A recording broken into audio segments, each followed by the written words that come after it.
You know, as philosophers, I think you're really drawn to the act of understanding itself, right?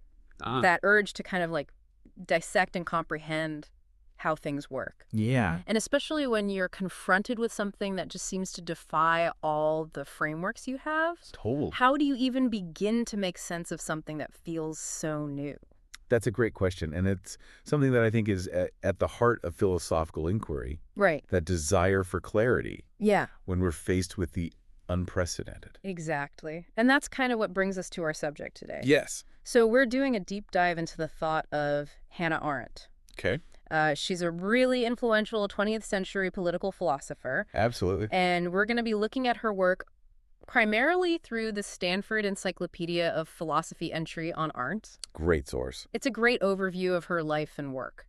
Yeah, I think for a philosophical mind like yours, you'll find that aren't really engaged with these questions about human existence, in Oh, the plural, right? yeah. Not just as individuals, but how we live together. Right. What are the conditions of our shared lives? Mm, How we transform a natural world into a like a shared political space. exactly, a Yeah. space of public affairs. Yeah, This is really fundamental stuff. absolutely. And even early on, you know, studying with figures like Heidegger, Oh, wow. Yeah. Husserl Jaspers, Huge names. and her doctoral work on Augustine's concept of love, she was already kind of critiquing this worldlessness she Mm. saw in some philosophical traditions, Just, that detachment from the real lived experiences. yeah, so she was concerned about that kind of from the beginning. Yeah, and I think it kind of foreshadows where her work goes later. Right.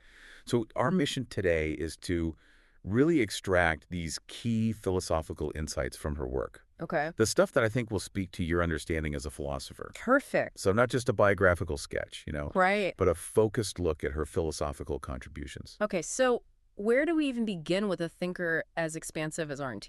Well, I think a natural starting point is her analysis of totalitarianism. Yeah. This was her attempt to grapple with the horrors of the Nazi and Stalinist regimes. Right. In her book, The Origins of Totalitarianism. Okay. And the key philosophical point here is that she saw totalitarianism as something completely new, Oh, wow. not just another form of oppression. Okay. She called it a horrible originality. A horrible originality. Yeah, it broke from historical continuity. So that's a big philosophical claim. Yeah, it makes us rethink how we understand political events Wow. and the very concepts we use to analyze them. Right. And so she really investigated what led to this, Yeah. the historical elements like anti-Semitism, imperialism, racism. But not as straightforward causes, right? Right, not simple causes, but intertwined historical currents. Okay, so more like underlying conditions. Yeah, that created the conditions for this new form of domination. And then there's her concept of the ideal subject of totalitarian rule. Right, this gets into some interesting philosophical territory. Like epistemology. Exactly. Okay. She's talking about individuals who can no longer distinguish between fact and fiction, Wow. true and false. So reality kind of breaks down The totalitarianism thrives on that. because it operates through these huge ideologies. These secular pseudoscientific systems Right. that claim to explain everything. Like a totalizing worldview. Exactly. And even the organizational structure of these movements was unique, wasn't it?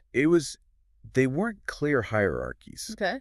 It was more like organized chaos Huh. with competing power centers, but all ultimately controlled by a really efficient secret police. That's so interesting. It created this environment where there was no predictability, Right. no accountability. And then you have the concentration camps. Yeah, this is where it gets especially disturbing. Yeah. I mean, philosophically challenging. She saw them as more than just places of suffering. They were laboratories. Oratories. Yeah, where the totalitarian belief that everything is possible was tested. Oh. And in their horrific logic, proven. So they were trying to eliminate spontaneity. Yeah, to make human beings superfluous. To make us superfluous. Yeah, which raises questions about the nature of what it means to be human. It's just so senseless. And that's what Arendt really emphasized. Yeah. That these atrocities defied any kind of rational motive. Right. It wasn't about achieving some practical end. Exactly. Right. And this led her to her concept of radical evil. Okay. Not just extreme wickedness, Right. but something aimed at destroying plurality itself. The very condition of human interaction. Right. So after this intense look at totalitarianism, she shifted her focus to something more fundamental, right?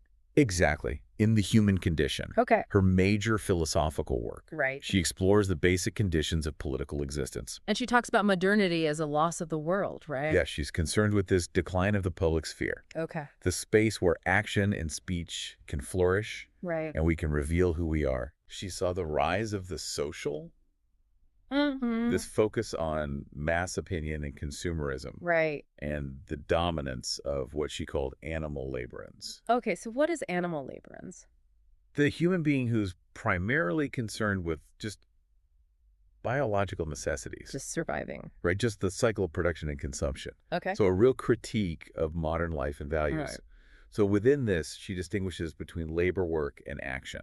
Okay, let's break those down. Okay, so labor is tied to the biological processes of life. Okay. It's the things we have to do to survive. Right. Work is about creating a durable world. Okay. Fabrication, the objects we make. Okay. But it's action or praxis Okay. that she considers the most distinctly human Why is that? because it is inherently symbolic. Okay. It's tied to speech, To communication. right? And through Yeah. action and speech, we reveal who we are, Okay. not just what we can do, Right. but who we are as distinct individuals. Right. So the what versus the who. That's interesting. This has huge implications for thinking about identity Right. and political interaction. Okay, so the key characteristics of action are freedom and plurality. Yes, freedom for Arendt is more than just making choices. Okay. It's about spontaneity, Okay. the capacity to begin something new, Okay. to act in unexpected ways. Okay. And this is tied to natality. Birth Yeah, the fact that each birth brings something new into the world. and plurality is.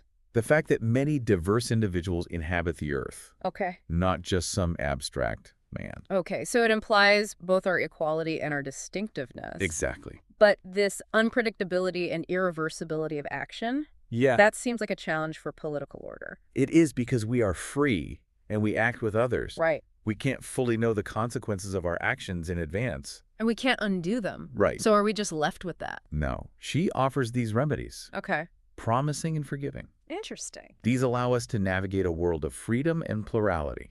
Promising creates stability, Okay. and forgiving breaks the endless chain of action and reaction. So how does she conceptualize citizenship? It centers around a vibrant public sphere, Okay. which has two dimensions. Okay. The space of appearance, where we act and speak and are seen, Right. and the common world, Okay. the shared realm of human-created things and institutions. So citizenship is about participating in both. Exactly. And she emphasizes that the public sphere is artificial right. Yeah, it's constructed. The politics isn't natural. No, it's something we create Okay. through our actions and our speech. Through action Yeah, and this spatial dimension is really central. of the public sphere. Yeah, this idea of citizens coming together, Right. exchanging ideas, debating. Right. That's how what she calls representative opinions are formed. Okay. Not just private preferences, Right. but opinions shaped by dialogue. Shaped by the public sphere. Exactly. And this leads to the distinction between public and private interests. Right. The public interest isn't just the sum of individual wants. Yeah. It's about the shared world itself. The common good. Yeah, the principles and concerns that go beyond our personal welfare. So this active participatory citizenship, it's Yeah. how we forge collective identity Exactly. and exercise agency. By participating, we develop a shared sense of we Right. and feel like we can shape our own destiny. Okay, so now let's move on to her unfinished work. The life of the mind. Right. Prompted by the Eichmann trial. Yes. She was troubled by Eichmann's apparent inability to think, Right. which she linked to his inability to judge. To make moral judgments. Right. So the banality of evil. A phrase that's often misunderstood. It is. She wasn't minimizing Eichmann's actions. Right. The banality referred to the doer, not the deeds. Okay. She saw a lack of depth in him, Okay. an inability to engage with the moral implications Right. of his actions. So thinking is really important for morality. It is. She saw it as this silent dialogue we have with ourselves. Right. It disrupts our habits Okay. and prepares us to judge without just relying on rules. Okay, so it makes us question our assumptions. Exactly. And this internal process Yeah. leads to conscience. Right. Because we're always in conversation with ourselves. Right, and that creates responsibility. Exactly. Moral autonomy for Arendt is about this inner agreement with yourself. Interesting. And this connects to her idea of enlarged mentality, Okay. the ability to think representatively, Okay. to consider others' And perspectives. she had these two modes of political judgment, right? Yes. One for those acting in the public sphere, Okay. and one for those observing from a distance. Okay, so give me those. So judgment for political actors is rooted in common sense. Okay. It's about persuasion and consensus. Okay, and what about the observers? They rely on imagination and sensus communis, Okay. a shared sense of the world. Interesting. And they need to be able to communicate their judgments. Okay. So there's a tension between these two forms of judgment. Yeah. So finally, Arendt really emphasizes the importance of opinion, Right. Which contrasts with thinkers like Plato and Hobbes. who were really critical of it. Yeah. Okay. But for Arendt, political life depends on the free exchange of opinions. Right. And valid judgment requires representative thinking Okay. and a public forum for debate. Right. She does distinguish between truth and opinion, though. Okay. Truth demands universal assent Right. and can be tyrannical in politics. Okay. Opinion is pluralistic and thrives on debate. Okay. But factual truth is still important. Right. It informs our opinions Okay. and helps us understand the past, Right. so they're interconnected. So to sum up for our philosophical listeners, Yeah. what are the key takeaways from Arendt? Well, she challenges traditional categories Okay. in light of totalitarianism. Right. She offers a framework for understanding the vita activa. Right, with its emphasis on action and plurality. Exactly. And her vision of citizenship. Is rooted in a participatory public sphere, And she offers these insights into the life of the mind. especially the connection between thinking, judgment, and morality. Right. And this is all still relevant today. Absolutely, for discussions about power, freedom, responsibility. And the role of thought in ethical action. Exactly. So a final thought for you. Okay. What does Arendt's analysis of thoughtlessness mean for our understanding of philosophical inquiry itself? You know, when we're faced with the complexities of the human condition, Right. what are the demands on us as thinkers? Yeah. And what about the potential limitations of philosophy? Right. I mean, which of Arendt's concepts resonated most with you? I think they all offer a really valuable way of looking at the world. Yeah, and that's something for all of us to think about. I think so. So we'll leave it there for today. Great talking to you. Thanks for listening. Thanks for having me.